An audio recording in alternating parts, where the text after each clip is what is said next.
It's that time again. The people of Ghana have chosen the next person to captain the sinking ship. And oh my God, I've never seen anything like this before. Jesus Christ. You know, in America, when Trump won, people were asking, a lot of Americans were asking, how did he win? What happened? How could he win? What's going on?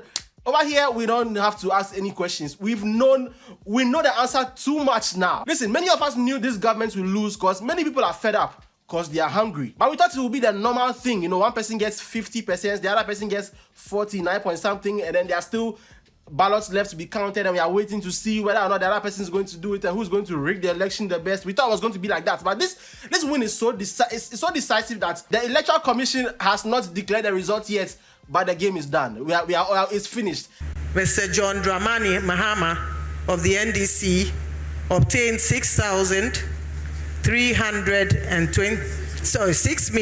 The opposition party has conceded. It's like going to watch a football match. The referee is still looking at the VAR screen, but the teams and the fans have already gone home and they've given the trophy to the winner. Like, it's so crazy. And once again, Ghana has shown that elections can be done peacefully with about only one person dying. You know, is it one person? I think somebody died somewhere. Condolences to the family, but in the situations where the people die, it's very hard to be sympathetic because like a lot of people go there to play, do foolish things. A couple of fighting here and there about ballot boxes and all that stuff, but generally, election was peaceful, and it was peaceful largely because nobody came to vote. Bro, I woke up in the morning. From the elections I know in Ghana, it's supposed to be there's supposed to be long queues. I finished in 2 minutes, bro. I went there, cast my vote for my boss, Cheddar. I will get to that. And we left. So it's either people didn't come and vote, which I think is what happened, or the system is much, much better now. And if it's the second one, then shout out to them. Even though they still haven't declared the results yet, we don't know what they're waiting for. Obtained 6 million. There are some theories that they were planning to do some things, but the thing was so decisive that now they have to go back and do it for real. And now it's taking a lot of time because according to the theories, they were not planning to count it properly. Again, we knew this party would lose, but we didn't know by how much. But I knew the moment I saw Effiaodo's tweets, okay? Now, according to legend, okay, this is not me saying this, according to legend, Effiaodo has a jinx. You know, like that guy who, the United trade, that guy who always jinxes United, that guy, I'm sure that I won't say that. I was going to say something, but I won't say it. I was going to say on his funeral, after he has led a long life and he has lived to 90 years old, on that day, United will win the UEFA Champions League. But I won't say that. That's not a sensitive. It's very bad. I won't say that. But according to legend, anybody Effiaodo has supported in the past has lost. Once upon a time, Kwesi Arthur was the biggest artist in the country.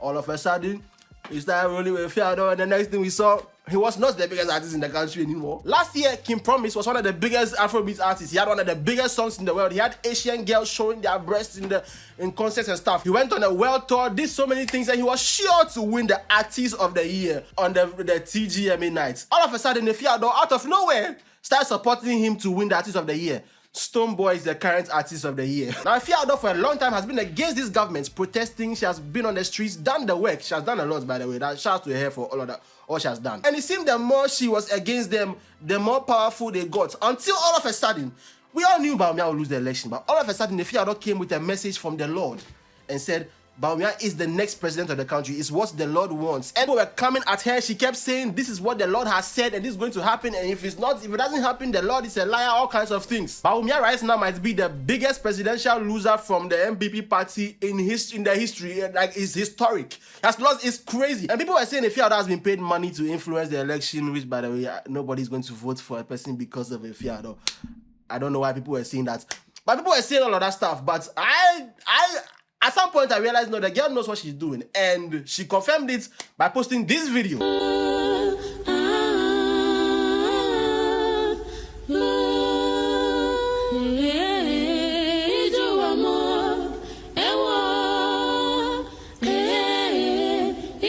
So the news reaching me now is that in the next 4 years, both parties are going to hire Effiaodo to support their opponents. That will mean that we'll have a draw. Both parties will have 49.9% in the election. Speaking of messages from God. The things are difficult. I know that there are 2 people coming. But the Lord has told me that by the 9th of December, His Excellency Dr. Mahmoud Bawumia shall be crowned the President of Ghana. According to Bawumia, there's There's more life ahead. Let's relax. there's more life ahead. The quality of the life based on the kind of things they did with the country, but there is more life ahead. Now let's see what that prophet is saying now that the thing didn't come to pass. I know a lot of people stayed up all night to be listening to the election results. And yes, I spoke about it, I prophesied about it. The same way God has been speaking to me over the years, He spoke to me. But the opposite occurred. Wait. Hold on a second. You are still maintaining the fact that God spoke to you. You're not going to even tell the truth and say, oh, it was my own mistake. I didn't hear very well. You are still saying God said it. By the way, all of you who are ready to type, touch not the man of God, don't say this about the man of God. Listen, I'll slap you I'll put my hand inside the comment section and slap you through your computer or your phone over there. The Bible says that let God be true and let all men be liars.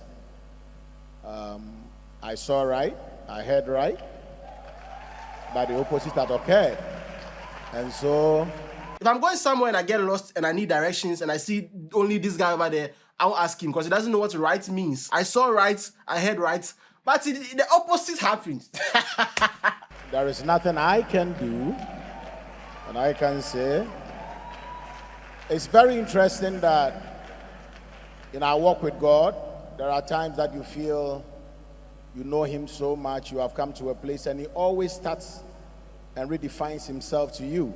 Hey, the man is making it like a relationship issue. Like, we've had a relationship for so long. At some point, in every relationship, it gets to a point where you know the person so much, but sometimes, it's a relationship issue that we had. It's not like I didn't hear anything. Listen, these people are so crazy. Just admit that you didn't hear anything. Listen, I don't doubt your prophetic gifts, but you're human. Sometimes you can be biased. Sometimes you are friends with people and you say things you didn't hear it from God. Just say it, and then later I will start doing. I prefer to be the liar. So I will not give the blame to God.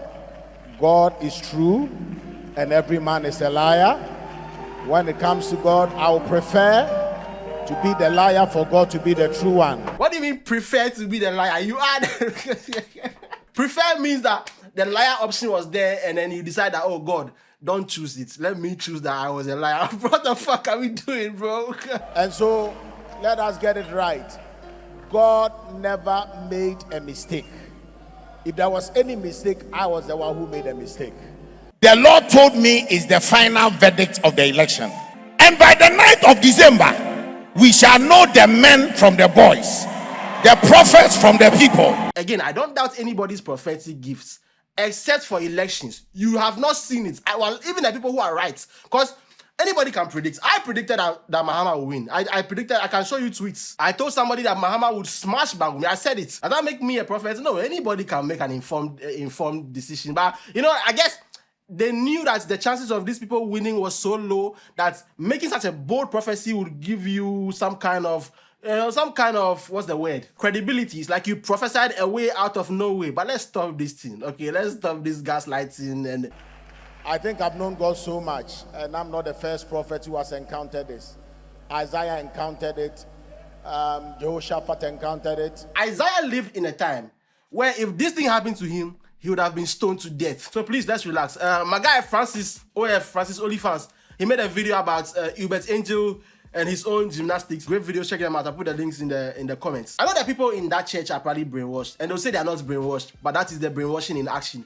But please, at least be honest with your man of God and tell them that, listen, you don't have to come and say God says something. You can freely say that this is what you want to happen. Say that you are supporting this person. Just say that. Don't put things on God and later come and say, oh, it wasn't God. Yeah, it's not. Oh, Charlie, I was looking for a church to go to. Now I'll not go to that church anymore. And I have a lot of money to give. I'm joking. I don't have any money to give. because of the last government. At this point, I won't be shocked if next year Bawumia comes and says he doesn't believe in anything anymore. He doesn't believe in God anything anymore because Jesus Christ failed him, Allah failed him, and the gods of the land also failed him. He went to all of them and none of them worked. In fact, it was the complete opposite. So I wouldn't be shocked if he comes out and says the next one he might go to the atheist people to get their blessing. But the most painful thing about this election right now, the thing that pains me the most, is the amount of Ghanaians that boldly food my boss. No matter what you do, do not sell your soul. All the food Cheddar gave you people, all the t-shirts, everything, all the people supporting him, and you didn't vote for him. I'm hearing that he and his wife went to vote at the same place, and over there he got only 1 vote. Even the one sleeping next to him didn't vote for him. By the way, it could be that he didn't vote for himself. Who knows? Because me, but the way I see the whole thing is part of one big chess game that nobody can see yet. I don't want to say anything. I won't say anything. I'm not getting into trouble. But if she didn't vote for him, that'll be very, very sad. Okay, the man made videos showing us that he's similar to Donald Trump. You didn't.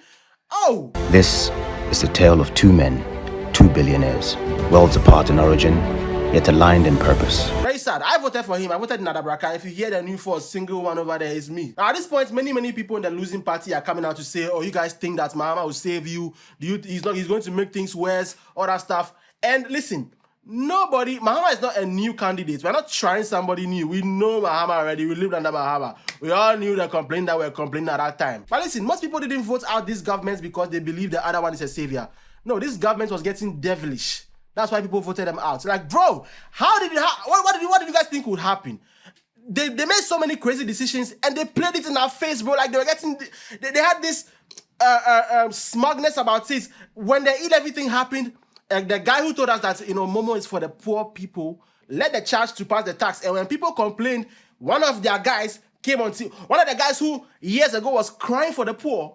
Oh my God, I can't believe the poor. Let's think about the poor. Came and told us, we will pass it. We don't care. We are in government.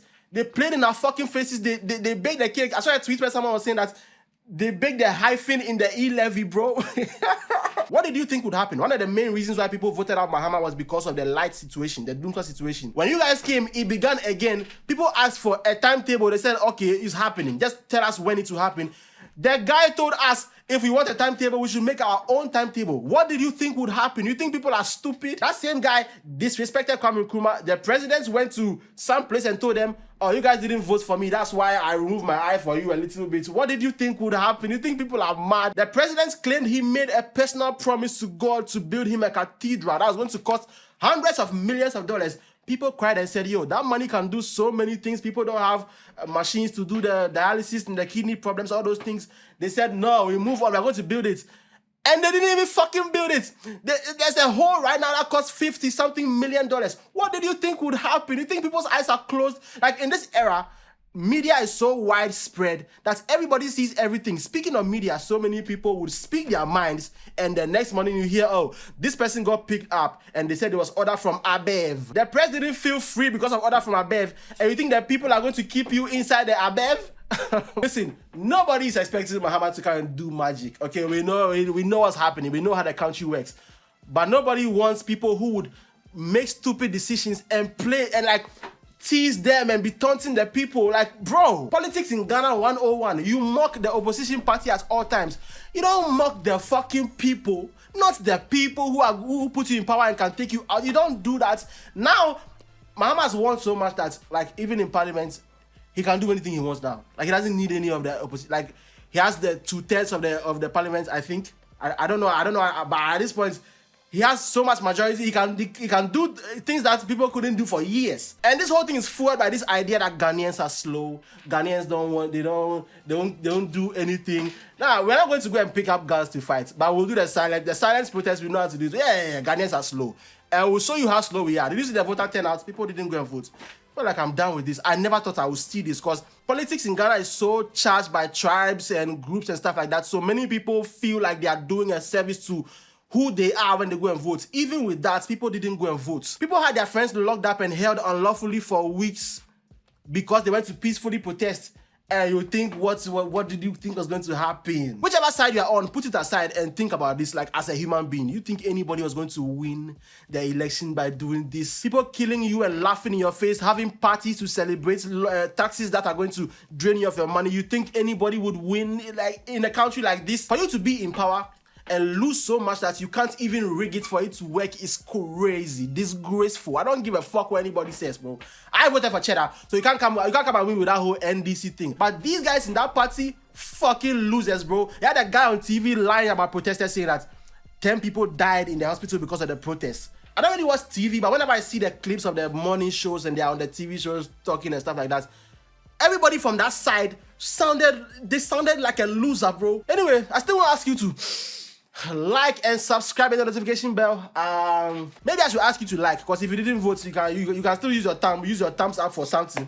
I'm still not asking you, by the way. And I want to make this clear because partisan people can be stupid. I don't belong to any of these people. I voted for Cheddar. I belong to the new force. For real, for real. If they'll let me, and if Cheddar will unblock me, I will join the fucking party. I'm not even joking. I've been saying this for a long time. I'm part of the new force, TNF. That's my party. And yeah, I really love my country, but I don't love it. Actually, I'm lying. I love this country more than any of you guys. So yeah, sing the song. Well, I go never ever ask you to like and subscribe. But you go fi share my video if you know you're feeling my vibe. People are gonna never ever ask you to like and subscribe. But you go fi share my video if you know you're feeling my vibe.